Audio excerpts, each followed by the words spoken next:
Baik, terima kasih Eni Zakri untuk ucapan sempena Hari RTM yang ke-74 tahun. Eni Zakri juga merupakan juara bintang RTM, bakat keliaran bintang RTM. Terima kasih sekali untuk ucapan yang disampaikan untuk RTM sendiri. Ya, betul. Dan untuk kita ke segmen seterusnya ini, kita nak berbicara tentang COVID-19. Dan hari ini kita bersama dengan seseorang yang kita nak kupas mengenai situasi semasa COVID ini. Jadi kita bersama dengan Datuk Dr. Zainal Arifin Omar, merupakan pengerusi Persatuan Kesihatan Awam Malaysia untuk kita nak putuskan rantaian pandemik COVID-19. Terima kasih kerana bersama dengan kami hari ini. Saya rasa Datuk pastinya mengikuti rapat perkembangan COVID-19 dari semasa ke semasa. Jadi setakat ini dari bacaan Datuk sendiri berdasarkan situasi semasa, ramai yang sudah pulih tetapi kes masih lagi meningkat yang positifnya. Jadi bagaimana? Ya, kita sebenarnya dah masuk ke dalam fasa kedua ya, PKP, Peraturan Kawalan Pergerakan. Ini amat penting ya, kerana pada PKP fasa pertama trend kes baru masih meningkat. Ini yang penting ya, trend yang masih meningkat walaupun katakan tidak begitu melonjak ya, tapi meningkat ya.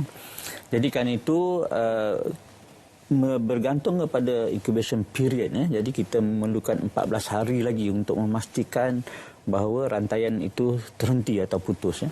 Jadi ini kita kena ingat betul-betul, kerana pada fasa kedua ini ya, maknanya kita kena mengambil tindakan drastik ya. Kalau kita tidak mahu dia bersambung lagi ya.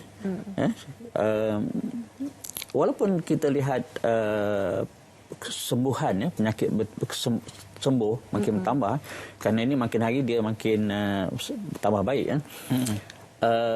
Tetapi kita mesti ingat jika berlaku kes ya ataupun kluster semasa 14 hari ini, pada saya dalam masa seminggu ataupun 10 hari je, kita mesti betul-betul jaga. Sekiranya berlaku lagi kes bertambah banyak, kluster bertambah banyak, maka tidak ada jalan lain, mesti diambil tindakan tegas sama ada sambungan atau lebih ketat lagi. Okey, Datuk, kalau kita lihat sebenarnya simptom-simptom yang ditunjukkan oleh seseorang individu hampir sama tetapi berbeza, kerana ada yang bila terkena simptom terus saja dimasukkan ke ward dan juga ICU atau di peringkat kritikal, ataupun ada yang hanya menunjukkan mild simptom dan mungkin boleh hanya duduk di rumah dan tidak menunjukkan tanda-tanda yang lebih kritikal. Jadi bagaimana kita ingin mengetahui perbezaan ini? Dan persoalannya, adakah sekiranya kita mempunyai simptom itu, ia boleh hilang secara sendirinya sekiranya kita duduk di rumah dan juga melakukan, kita kata, aktiviti sendiri? Ya, kalau kita lihat Kementerian Kesihatan telah membagikan kepada 5 stages ataupun peringkat lah. Pertama, kes yang tidak ada simptom, asimptomatik, tak ada tanda apa-apa. Kemudian ada tanda mild, iaitu tanda sakit keron tukung, demam, batuk. Kemudian ada masalah pernafasan. Kemudian kalau yang peringkat keempat tu ada melibatkan paru-paru lah, pneumonia dan tingkat yang kelima tu dah peringkat yang teruk lah, mengalami masalah pernafasan yang teruk ya. Jadi pada peringkat permulaan itu tidak ada tanda ya, biasanya mengambil masa pada hari kita expose tu mungkin 3 atau 4 hari baru datang tanda ya. Kemudian berterusanlah. Tapi kalau mengikutkan kita panggil natural history of COVID-19 ataupun lain-lain coronavirus ini, maka mereka mengambil pesakit akan mengambil masa dalam dalam masa seminggu atau hingga 14 hari ya, dan mereka akan pulih ya, dan tidak perlu rawatan yang tingkat tinggi ya. Kerana itu kita lihat walaupun kes positif tinggi, tapi yang perlukan rawatan rapi dan juga rawatan pernafasan itu adalah sangat sedikit ya, kerana dengan keadaan pertahanan badan, pemakanan yang bagus, maka akan sembuh dengan sendirinya ataupun dengan rawatan awal. Jadi mudah sebenarnya kalau kita tahu dan kita dapat peringkat awal, jagaan peringkat awal, insya-Allah. Sebab kalau kita lihat daripada sidang media yang diadakan secara harian oleh Ketua Pengarah Kesihatan pun memaklumkan ada peningkatan kes, tapi ramai yang keluar discharge. Pada masa yang sama yang kritikal juga tidak begitu ramai berbanding dengan dari segi peratusannya keseluruhan yang positif itu. Jadi bagi Datuk, bagaimana sebenarnya kita sebagai rakyat perlu memainkan peranan supaya kita dalam peringkat kedua ini, fasa kedua ini, ini dapat memutuskan terus rantaian COVID-19 ini? Okey, dalam fasa kedua ni mesti pertama putuskan rantaian. Maknanya kita orang yang orang kata yang sihat, yang remaja macam muda-muda macam anda berdua ni. Jadi kita kena jaga supaya kita tidak mendapat dan kita tidak merebakkan, kerana kalau kita lihat dalam carta semalam pun Datuk Ketua Pengarah menunjukkan bahawa ada dua grup yang tinggi, satu golongan muda 20 hingga 30 tahun, satu lagi umur 50 tahun ke atas. Jadi golongan muda ni dia kena sikit ataupun dia nampak sihat dan dia akan move around dan ini dia akan menyebabkan jangkitan kepada orang lain yang tanpa sedar. Itu yang kita kata putuskan jangkitan dengan penjarakan sosial dan mengamalkan pembersihan. Yang kedua, golongan yang risiko, iaitu 50 tahun ke atas dan mempunyai penyakit darah tinggi, diabetes, penyakit paru-paru, hisap rokok kuat dan sebagainya. Jadi ini dia vulnerable ataupun rentan.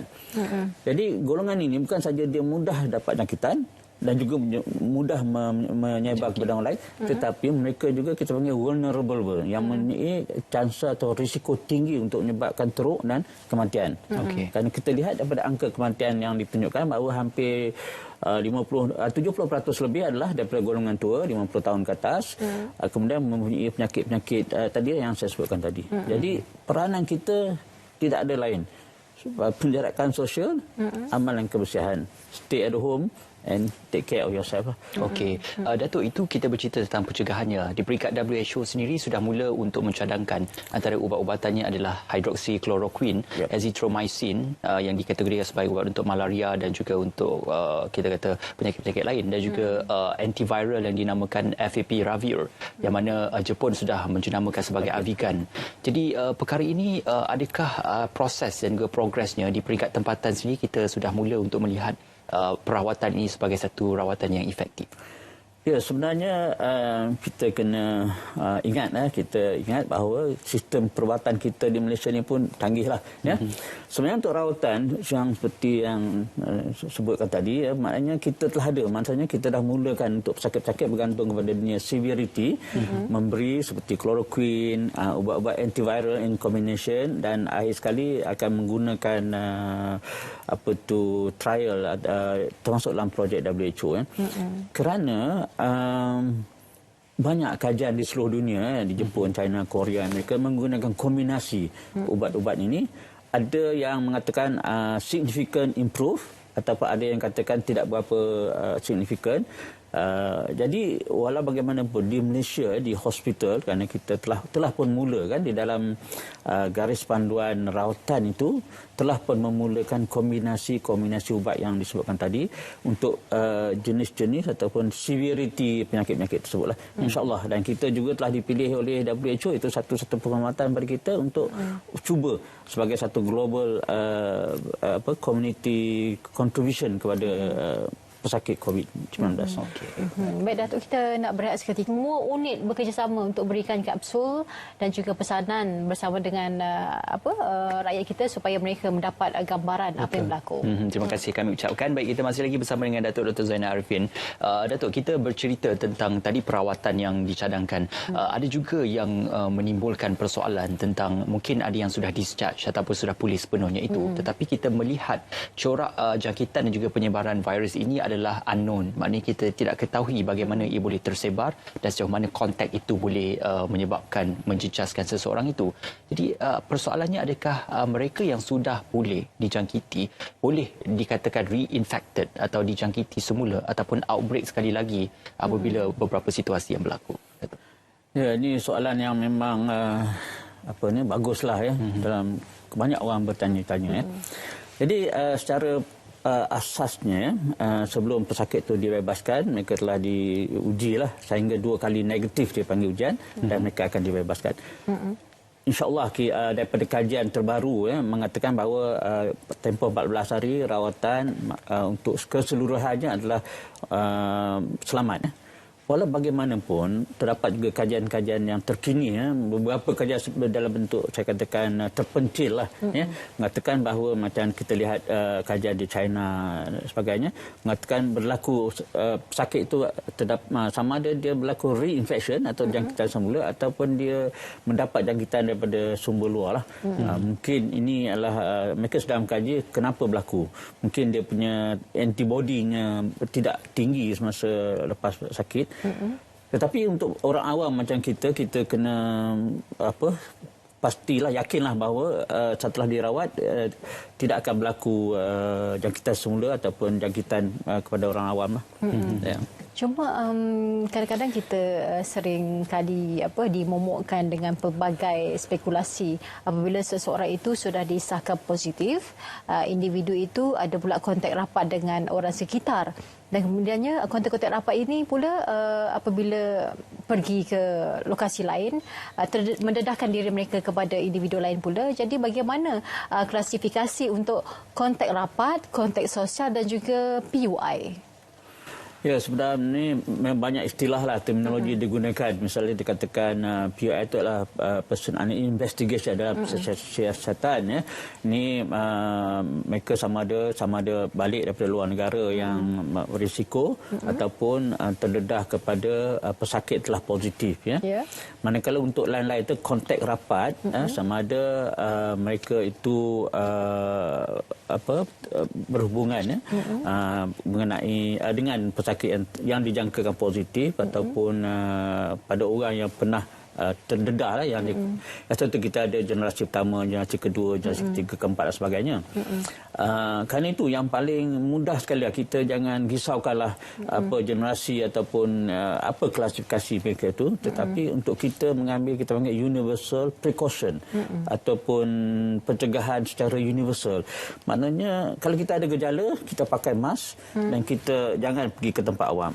Kalau kita tidak ada gejala tapi kita rasa tak perlu, kita tidak payah untuk keluar dan kita amalkan social distancing tu ya. Jadi itu yang utamanya. Sebab yang penting sekarang ni dalam peringkat kedua ni ialah community infection ya. Kita dah banyak ada.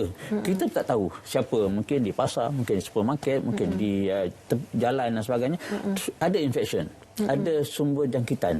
Jadi kita dan semua ini ialah mesti mengamalkan social distancing dan juga amalan kalau sakit pakai dan kalau amalan kebersihan.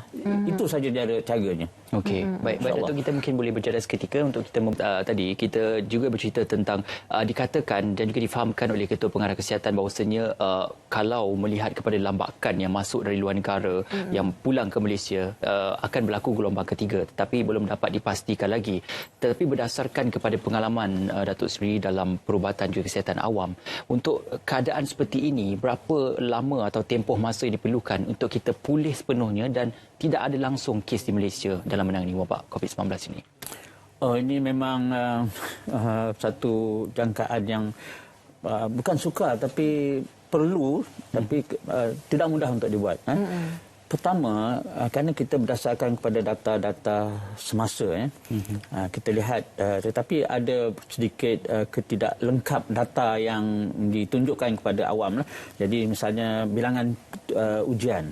Kerana kita tahu yang penting dalam bila ramai yang masuk, bila banyak community infection, bila banyak kontak, yang penting adalah test, ujian, isolate. Itu yang penting sekali kerana kita nak hebat. Tapi kalau kita lihat data-data statistik yang dikeluarkan oleh kementerian, kita nampak ada gap di antara ujian, keputusan dan ketangguhan. Jadi kita tak boleh membuat satu model yang betul-betul tepat lah. Tapi kita mesti ingat bahawa dalam COVID-19 ni incubation period ataupun masa jangkitannya 14 hari ya. Jadi itu yang kita kena faham tu. Kita jangan tunggu hari yang ke-14. Semasa ini kita lihat tidak ada spike. Ada orang naik tapi tidak ada spike ya. Satu, tidak ada kluster baru dan tidak ada kes yang begitu berterabur. Jadi ini satu positif lah, kita doa supaya dia tetap macam itu. Dan bila kita masuk, sepatutnya bila kita masuk minggu pertama nanti dia akan turun. Jadi kita jangkakan dia kalau 14, yang paling mudah 14 hari daripada berlakunya spike tadi. Kalau kita katakan hari kan ke-10, kita tambah 14 lagi dah hari ke-24. Kalau hari berlaku ke hari yang ke-14 tambah 14 dah jadi sebulan. Jadi itu yang ramalan kita. Kalau semua orang buat betul-betul test yang mencukupi, isolation, quarantine yang cekap, kita akan putuskan dalam masa 6 minggu. Atau ada yang katakan sampai tapi tidak kurang daripada 2 atau 3 minggu lah. So paling kita boleh drag, kita akan tarik flatten the curve tu adalah 6 minggu ke atas lah. Kalau kita lemah, maka dia akan jadi sebulan, 2 bulan. Tapi untuk kita clear semua, itu mungkin masa yang lama. Tapi walaupun tidak clear, tapi boleh dikawal, insya-Allah boleh kita boleh selamatlah, insya-Allah. Tanggungjawab semua rakyat Malaysia sebenarnya untuk sama-sama kita mendatarkan lengkungan itu supaya sedikit sebanyak kita dapat mengurangkan bilangan yang positif, dan tentunya kita mahukan supaya kita nanti diisytihar sebagai negara yang bebas COVID-19. Itu yang kita nanti-nantikan. Secara ringkas, Datuk, sikit pesanan daripada Datuk untuk masyarakat secara umumnya. Jadi kita dah masuk fasa kedua, jangan main-main. Stay at home, tak perlu jangan keluar, dan jika arahan katakan kita kena buat ujian, kita punya karantin, buat gitu. Kerana penting, sangat penting untuk kita stopkan. Baik, sekali lagi terima kasih diucapkan kepada Datuk Dr. Zainal Arifin Omar, Pengerusi Persatuan Kesihatan Awam Malaysia, kerana bersama dengan kami pada pagi ini.